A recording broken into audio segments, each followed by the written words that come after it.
In this video, we'll discuss about amino acid. We'll learn how to draw the structures of different amino acids. Also, we'll understand how amino acids are classified. Amino acids are considered as the building block of proteins. Amino acids are joined together to form peptide or protein. The structure of amino acid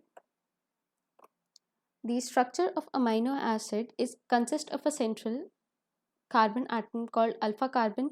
The alpha carbon is linked to amino group, the carboxyl group, hydrogen, and a distinct R group. So let's draw the structure of amino acid. So we are having a central alpha carbon. We are having a hydrogen atom attached to it. We are having one carboxyl group. Okay, we are having one amino group as well. We are having one amino group and a distinct R group. This R group is different for different amino acids, and this R group is important as based on the R group we classify the amino acid. Okay, let's move on and see how the structure of amino acid, the basic structure of amino acid. Okay, so we are having one carboxyl group over here, an amino group over here, and a side chain. The side chain is important for classification of amino acid. Okay, now let's move on. Okay, so the all amino acids are called alpha amino carbon. They differ from each other in the R group.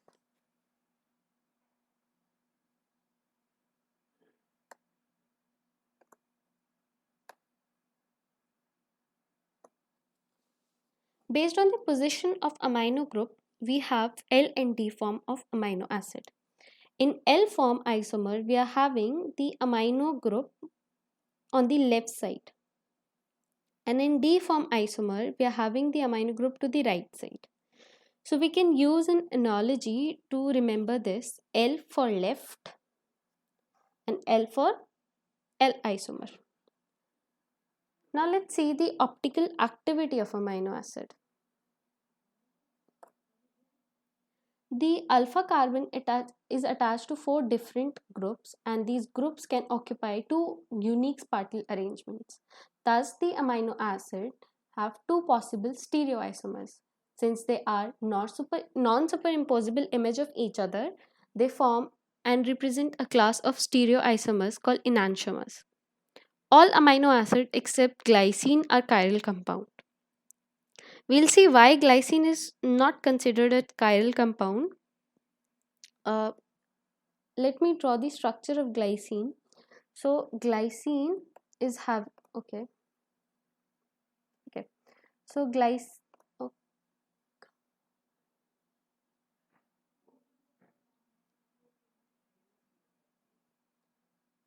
So glycine is having a central carbon and a hydrogen, a usual amino group, a carboxyl group, and an amino group. But instead of R group, it's having hydrogen. So the alpha carbon is attached to 2 similar hydrogen group. That's why it's not considered chiral. So it's not chiral, so it's also optically inactive. Now coming to absorbance, the protein absorbance is measured at 280 nanometer, and this is due to the presence of aromatic amino acid. And mostly it's due to the presence of tryptophan. As you can see in the graph, the tryptophan absorbs wavelength of 280. Here is the peak. Tyrosine and phenylalanine also contribute to the absorbance of protein. Now we'll discuss about the classification of amino acid. On the basis of R group and its chemical characteristic, amino acids can be classified as non-polar aliphatic R group, non-polar aromatic R group, polar uncharged R group, positively charged amino acid with R group that have positive charge at physiological pH, negatively charged amino acid with R group that have a negative charge at physiological pH.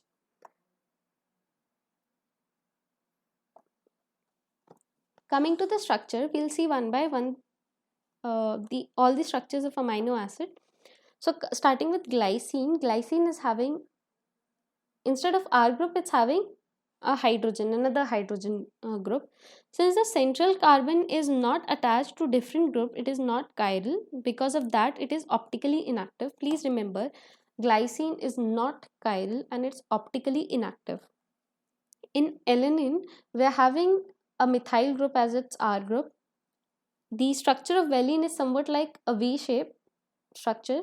The isoleucine is similar to valine, it's just that we are having one more carbon methyl group over here. The isoleucine is a variant of leucine. The it's a different arrangement of arrangement of carbon around it. In methionine, we are having two methyl group, one sulfur, and then again a methyl group. Coming to the structure of proline, the structure of proline is somewhat different from other. We'll see a ring like structure. We can see a ring like structure, and the structure of proline gets its various properties. We'll discuss about the structure of proline and glycine more in the secondary structure of protein, which will I'll make a separate video for that. Okay, so in proline we are having a carboxyl group over here, a hydrogen, and a amino group over here. We are having three methyl group and it's forming a ring like structure. Now moving on to aromatic amino acid, we are having three phenylalanine, tyrosine, and tryptophan. And also remember that aromatic uh, amino acid are responsible for the absorbance of protein at 280 nanometer. Okay, now we'll discuss about the polar uncharged R group. Here the first one is serine. Serine is having a methyl group and a hydroxyl group. Threonine is also having a methyl group, hydroxyl group attached to another carbon. In cysteine we are having a methyl group, a sulfur. In asparagine and glutamate we are having a methyl group to which an oxygen is attached via double bond and an amino group. The glutamate is similar, it's just we are having one more carbon over here. The positively charged R group consists of lysine, arginine, and histidine. Lysine, we are having 4 methyl group, and in the end, we are having this amino group. So, we are having 2 amino group. In arginine, we are having 3 amino group 1, 2, and 3. And these two are attached to a chain of methyl carbon. In histamine, we are having somewhat like ring-like structure. Here again, we are having nitrogen. In aspartate, we are having two carboxyl group, one over here, one over here. In glutamate, we are having two carboxyl group, one over here, one over here. The only difference is we are having one more carbon over here.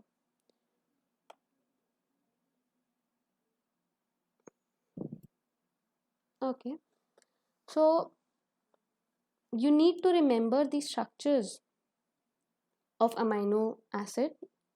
Apart from the structure, you also need to remember the one letter code for the amino acid. Most of the amino acid have similar letter as single letter code, but few like phenylalanine, tyrosine, tryptophan, they're having different single letter code. So I'll highlight the ones which are having different. So see, glycine is having G, alanine is having A, proline is having P, valine is having V, leucine is having L, isoleucine is having L, methionine is having M. But phenylalanine is having F, tyrosine is having Y, tryptophan is having W, serine is having S. So you don't have to remember that. Threonine is having T, cysteine is having C, asparagine is having N, glutamine is having Q, lysine is having K, histamine is having H, arginine is having R, aspartate is D, glutamate is E. So you just need to remember the ones which I have highlighted, that is phenylalanine is having F, tyrosine Y, tryptophan W, asparagine N, glutamine Q, lysine K, arginine R, aspartate D, glutamate E. Okay, let's move on to the next slide. Here we are having some uncommon amino acid. 4-hydroxyproline is a derivative of 4-hydroxyproline is a derivative of proline. 5-hydroxylysine is derivative of lysine. 6-N-methyl lysine is found in myosin. Carboxyl glutamate is found in the blood clotting protein prothrombin. Here these are the structure of uncommon amino acid. We'll discuss about uncommon amino acid in the upcoming videos. And that's all for this video. Let's summarize what we have studied in this video. The first point is that glycine is not considered a chiral compound because the R group it's a hydrogen group, so it's optically inactive. The structure of proline, glycine and histamine are important. You need to remember them by heart. And also we learned that at 280 nanometer we get the absorbance for protein, and it's due to aromatic amino acids. Okay, so I hope you like this video, and if you have any doubts, please ask them in the comment section and give suggestion for the upcoming video. Thank you so much for listening.